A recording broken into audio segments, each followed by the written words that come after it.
नमस्कार, मैं हूं आपके साथ अंजलि त्यागी और आप देख रहे हैं न्यूज इंडिया 56। आइए बढ़ते हैं खबरों की ओर। मध्य प्रदेश विधानसभा चुनाव से पहले राजनीतिक दलों के बीच आरोप प्रत्यारोप भी तेज हो गए हैं। पूर्व वित्त मंत्री और विधायक तरुण भानोत ने कांग्रेस मुख्यालय में आयोजित प्रेस वार्ता में कहा कि शिवराज जी ने जो लाडली बहना योजना शुरू की है उसमें 1,000 रुपये प्रति माह देने का प्रावधान किया था। सौदे से बनी सरकार के मुखिया लाडली बहनों के साथ सौदा करना चाहते हैं। शिवराज सिंह 1,000 रुपये की राशि को बढ़ाकर 1,250, 1,500, 1,750 करने की बात कह रहे हैं। 250 रुपये बढ़ाकर लाडली बहनों से सौदा करना चाहते हैं। यदि बहनों को 3,000 रुपये देने की मंशा थी तो 3,000 रुपये देने की योजना लेकर आते, लेकिन शिवराज सिंह की मंशा तो सौदे की है। वहीं दूसरी तरफ उन्होंने विधानसभा में स्वीकृत जन कल्याणकारी योजनाओं को धनराशि आवंटित नहीं कर रही। उन्होंने कहा कि प्रदेश में चल रही झूठ और लूट की सरकार ने सामाजिक सुरक्षा पेंशन, कल्याणी पेंशन, दिव्यांग पेंशन तथा पैसा देना बंद कर दिया। उन्होंने दावा किया कि 2,500 से अधिक बेटियां ऐसी हैं जिनका विवाह हो चुका है, लेकिन 50% कमीशन वाले मामा की सरकार ने उनके कन्या विवाह योजना की सहायता राशि आज तक नहीं दी है। इससे करीब 20 लाख से अधिक बुजुर्गों, विधवाओं और दिव्यांगों को 600 रुपये प्रति माह की राशि नहीं मिल रही है। अनुसूचित जाति जनजाति वर्ग की पहली कक्षा से 12वीं कक्षा के छात्र छात्राओं को पिछले साल का छात्रवृत्ति का वितरण नहीं हुआ। क्या शिवराज दलित और आदिवासी भांजे भांजियों से उनकी शिक्षा का अधिकार छीन रहे हैं? उन्होंने कहा कि वर्ष 2022-23, 23 व 24 के अनुसूचित जाति पोस्ट मैट्रिक छात्रवृत्ति का केवल 40% भुगतान छात्र छात्राओं को किया गया है। छात्र छात्राओं की शेष 60% राशि का भुगतान नहीं हुआ है। 21 और 22 के 30,000 छात्र छात्राओं की राशि भी रुकी है। क्या शिवराज जी दलित भांजे भांजियों से उच्च शिक्षा का हक छीन रहे हैं? अभी कुछ देर पहले प्रदेश के माननीय मुख्यमंत्री जी ने राखी के कई तोहफे बहनों को देने की शाब्दिक घोषणा की है।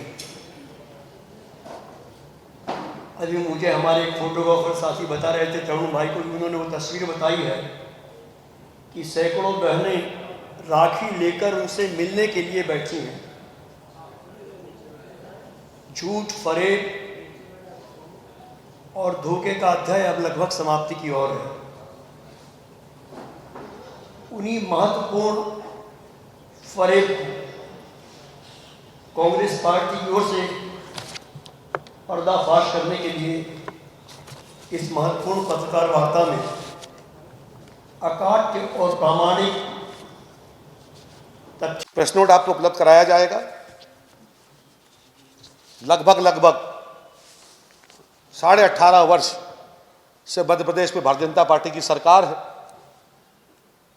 और अधिकतम समय, लगभग पूरा ही समय, अगर हम उमा जी के छोटे से कार्यकाल को, स्वर्गीय बाबूलाल गौर साहब के कार्यकाल को छोड़ दें तो शिवराज जी मुख्यमंत्री रहे।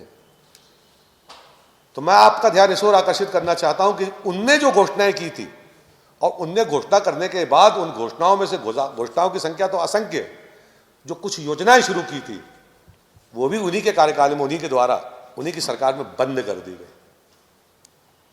मैं उनका डिटेल भी अभी आपको दूंगा, आंकड़ों के साथ दूंगा, सरकार के पत्रों के साथ दूंगा।